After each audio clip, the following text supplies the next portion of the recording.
Welcome back to another one of your Flip Lectures. Today we're going to talk about the roots of the American Revolution, the British colonies, and the origins of the United States. Just to refresh you, the United States was a country that was formed out of 13 British colonies. And to remind you what a colony is, it's a group of people who leave their country in order to form a settlement in a new place, but they're still subject to, and they're still basically ruled by, their parent nation. So, colonization in the Americas. You guys already know a lot about this. Christopher Columbus, the Spanish conquistadors, the Portuguese, the French. But during this early period, the British really are not doing this colonization. So, if they weren't doing it in the early portion, what changes? Why do these British colonies end up forming? If the British aren't doing this at the same time as the Spanish and the Portuguese, that means some things are going to have to change. And the first thing that's going to change is the Protestant Reformation, where Martin Luther, along with some other thinkers, created different denominations, different religions within Christianity. And one of these was actually the Church of England. Yes, that is Henry VIII. You can't escape him.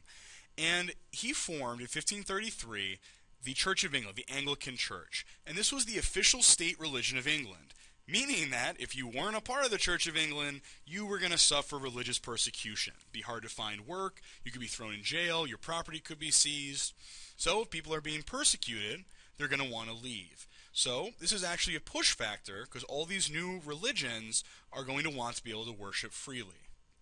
The economics in England also change. It's going to cause more people to want to leave the country. The first is the wool market. Yes, wool. And what happened around kind of this time, around the year 1600, was that wool came into high demand. And so more land in England was being used for sheep rather than tenant farming.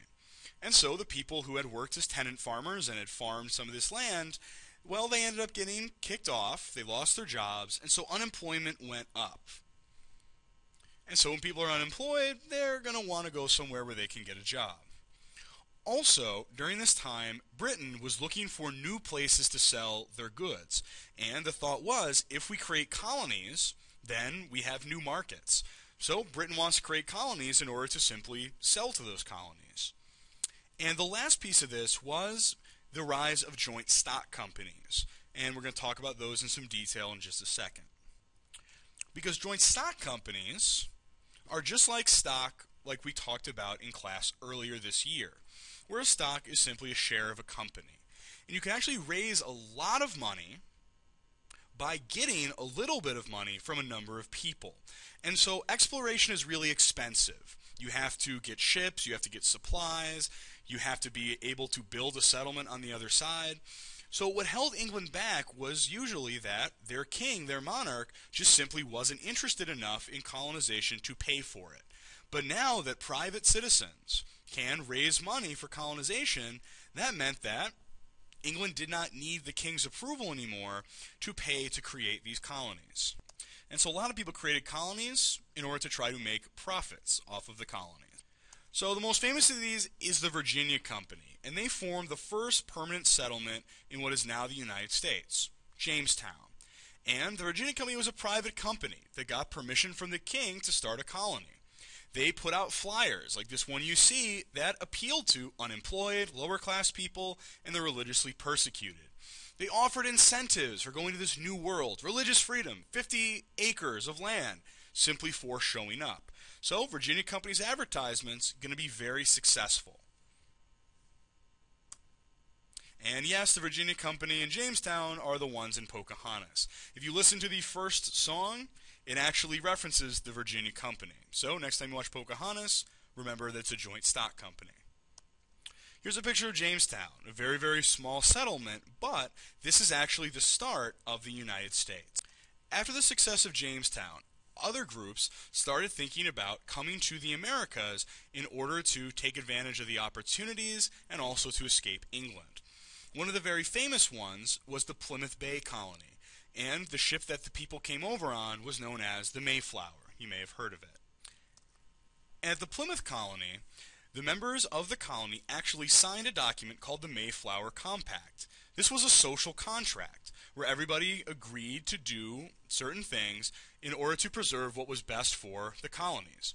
They also agreed to make decisions by voting, which was a really kind of interesting idea because usually at this time people did not vote. You had monarchs, you had powerful people who simply made decisions.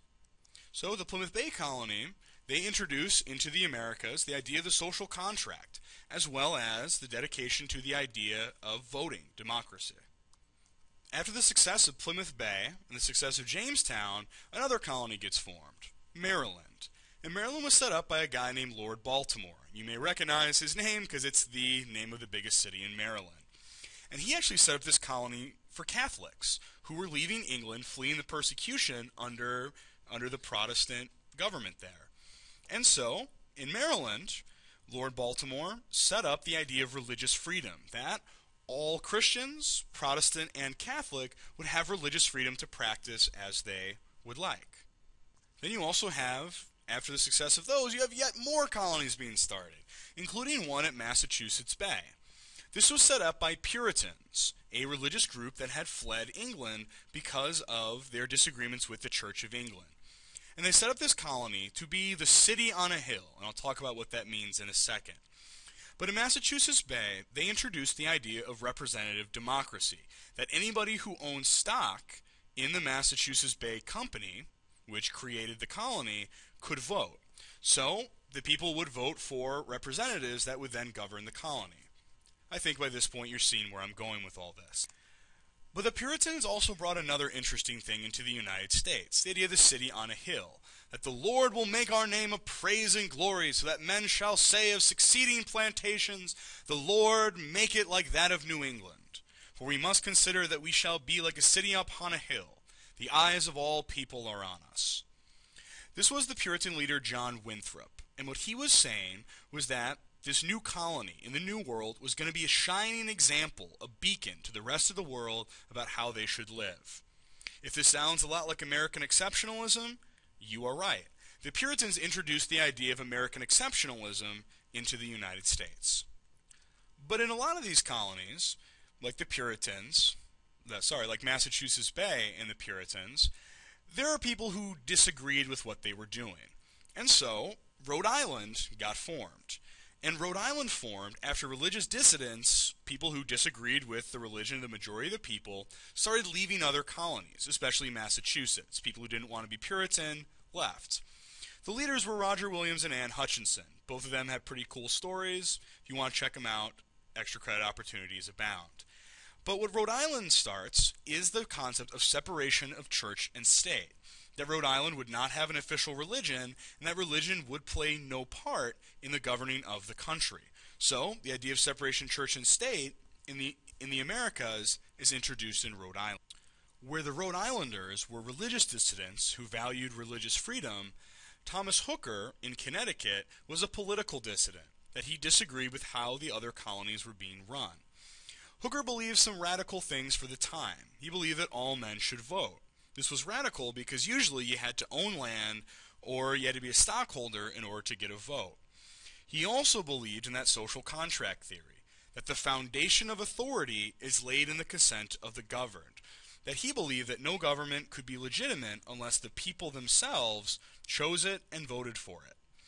And so, in order to govern their colony of Connecticut, Thomas Hooker, along with the other leaders, drafted a document called the Fundamental Orders of Connecticut. And the Fundamental Orders of Connecticut was the first written constitution in America. Connecticut is known as the Constitution State because of this.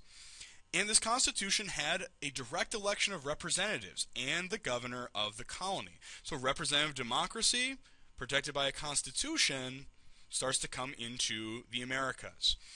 It also established the importance of the protection of individual rights, a political idea that would take root in Connecticut and spread to the other colonies until it found its way into the United States Constitution many, many, many years later.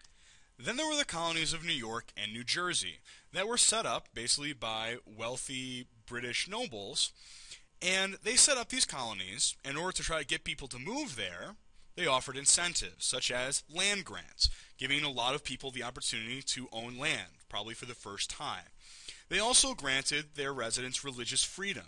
So you see this idea of religious freedom is starting to become a very big deal in the Americas. And also, it gave them the right to elect an assembly and have a representative democracy.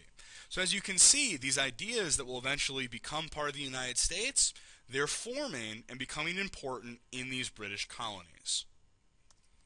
Then there's Pennsylvania, set up by a man called William Penn and a religious group called the Quakers. The Quakers and William Penn wanted to try a holy experiment where they were going to give the people total religious and political freedom and see if they could form a utopian society, a society that would be just perfect for everyone. They set up a representative democracy in Pennsylvania. So as you see, all these colonies are setting up governments that are going to reflect the government of the United States. This is William Penn. You may recognize him. Yes, he is the guy on oatmeal. One more look. So history matters. Sometimes it ends up in your breakfast. Then in the South, colonies were also forming. In Georgia, a noble in England saw that there was a lot of poor people in prison in England.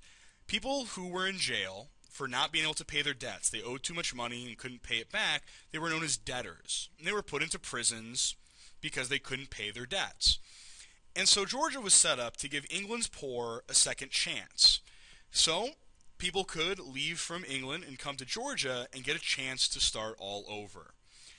In Georgia, they also had an elective assembly and a representative democracy. So you see there's a trend here. Here's a picture of a debtor's prison, and here's a picture of what a debtor's prison looked on the inside. So for a lot of these people who were stuck in these prisons in England, Georgia looked like a really good opportunity for them to get both political religious freedom as well as have a second chance at life.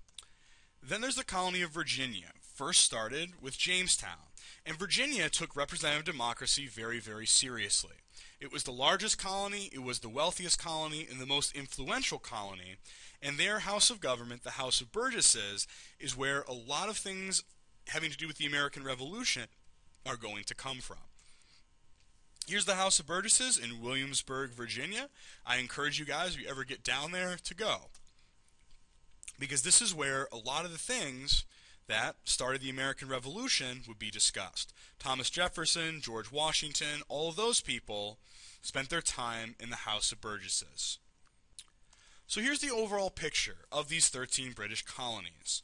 These colonies were set up to provide new markets for Britain, be a source of raw materials and natural resources for Britain, as well as to expand the political power of Great Britain abroad. But the people came to these colonies because they wanted religious freedom, political freedom, and economic opportunities. And these colonies, they enjoyed a lot of economic success. The colonies were very successful, they made a lot of money. And they also enjoyed a lot of political freedom and self-rule. The colonies got very, very used to ruling themselves and making their own rules and electing their own leaders. That's going to become problematic when Great Britain seeks to bring the colonies under tighter control. So here are the 13 colonies, as you can see. So the United States, or what will become the United States, was only these 13 colonies right on the Atlantic coast.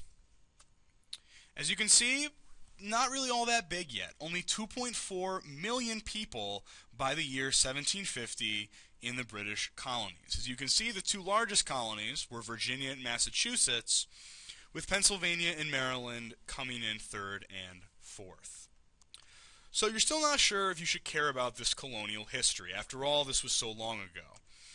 But here's how the colonies become a nation. The roots for the United States of America were laid in their colonies.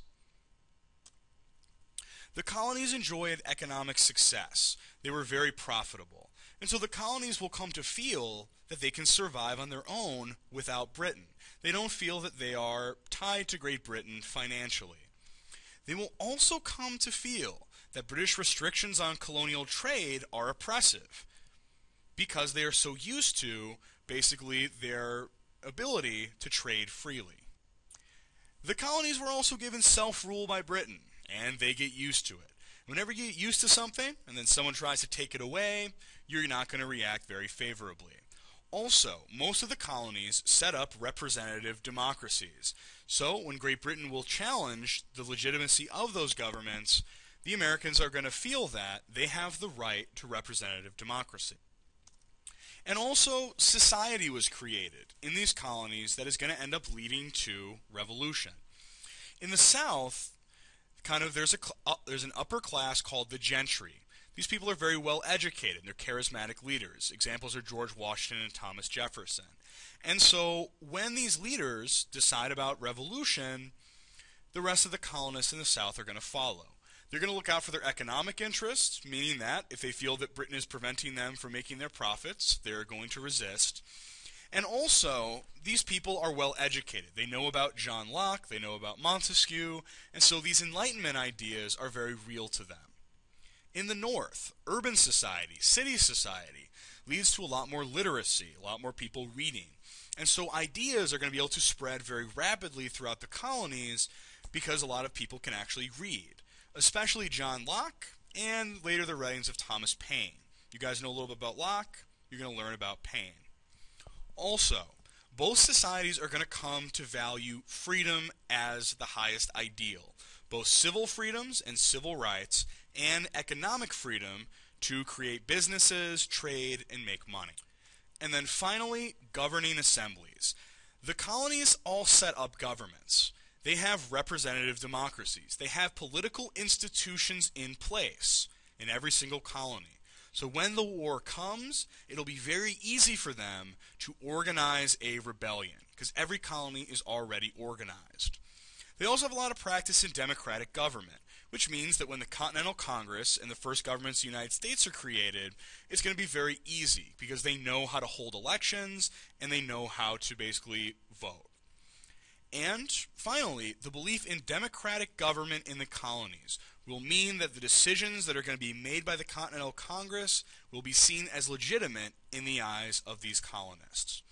So we ran through the 13 colonies very, very quickly, but the idea is that all of the roots for the revolution, both in the ideas as well as the creation of these political institutions, is all going to lead the the 13 British colonies, to rebel against Great Britain and form the United States of America.